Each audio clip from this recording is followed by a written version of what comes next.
ओम शांति। एक गुरुकुल में राजा के राजकुमार, राज्य के अमीरों के बच्चे, ब्राह्मण बच्चे सब इकट्ठे ही पढ़ते थे। लेकिन गुरुजी का ध्यान राजा के बच्चे राजकुमार की तरफ, जो कि युवराज बनने वाला था, उस पर विशेष ध्यान था। सभी को वो इकट्ठा कार्य देते थे, स्थूल कार्य सिखाते थे, सब तरह की कलाओं में उनको दक्ष कर रहे थे। लेकिन बहुत बार ऐसे होता था कि राजकुमार कुछ भी कार्य करके आता, उसकी गलती हो या ना हो, उस पर बहुत बुरी तरह से गुरुजी उसकी पिटाई कर देते थे। डंडे से पीटते थे, धक्के दे देते थे।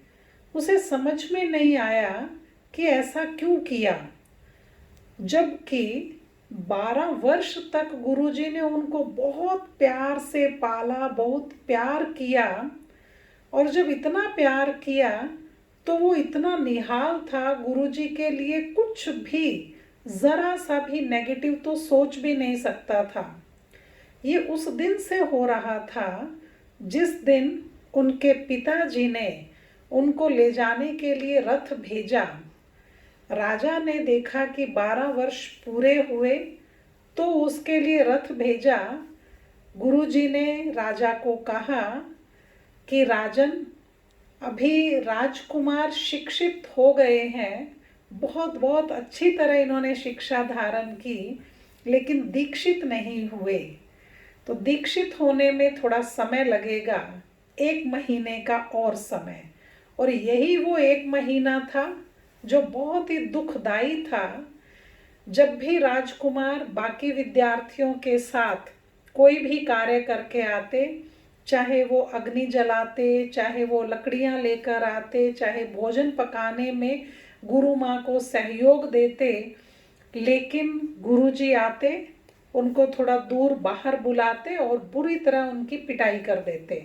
डंडों से पीटते थे, थप्पड़ों से पीटते थे। उसे समझ में नहीं आया। उसने बहुत बहुत विनम्रता से हाथ जोड़कर गुरुजी से पूछा कि मेरा दोष क्या है, किस कारण से आपने मुझे ये सजा दी, ये पनिशमेंट दी। गुरुजी ऐसा बोलने पर और ज़्यादा पिटाई कर देते थे। वो पूछ भी नहीं सकता था कि मेरा दोष क्या है। इस तरह 2 दिन 3 दिन, और उन्होंने वो बात सुन ली थी कि गुरुजी ने कहा 1 महीना लगेगा इसको दीक्षित होने में। तो राजकुमार को ये समझ में आ गया था कि यह क्रम 1 महीने तक तो चलने वाला है। उसने पूछना बंद कर दिया।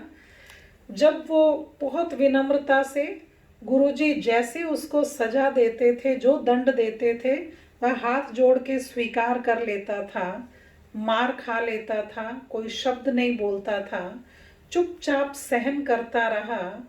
और जो भी खाना पीना था वह उसके शरीर पर काम नहीं कर रहा था।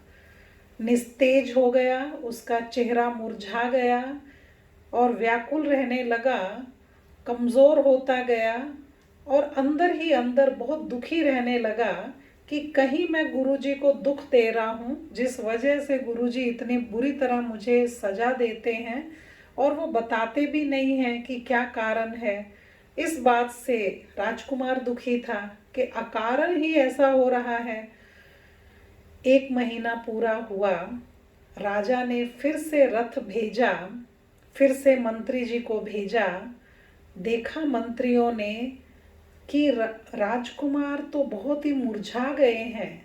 1 महीने पहले जो उनके चेहरे पर तेज था, खुशी थी, जो शिक्षा प्राप्त की थी, उसका आत्मविश्वास था जो उनके चेहरे पर झलक रहा था, अब वैसा कुछ भी नहीं है।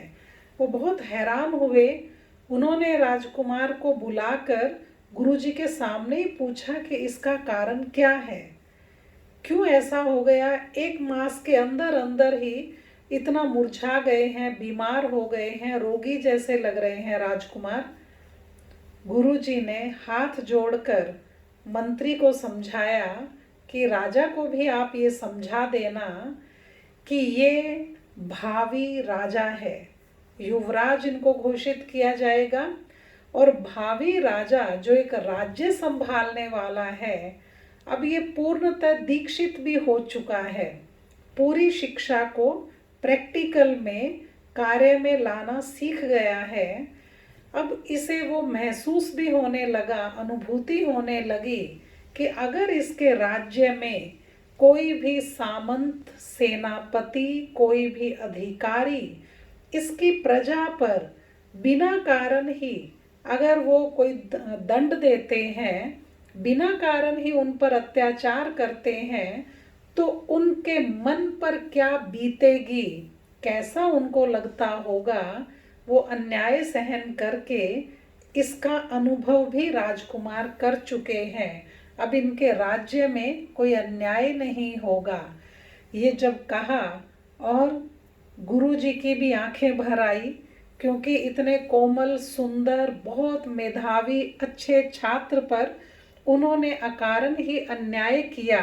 गुरुजी ने बहुत प्यार से गले लगाकर राजकुमार को विदाई दी, आशीर्वाद दिया कि हर एक के मन के भाव को समझना और फिर उसके अनुसार उनका पालन पोषण करना ये राजा का कर्तव्य है।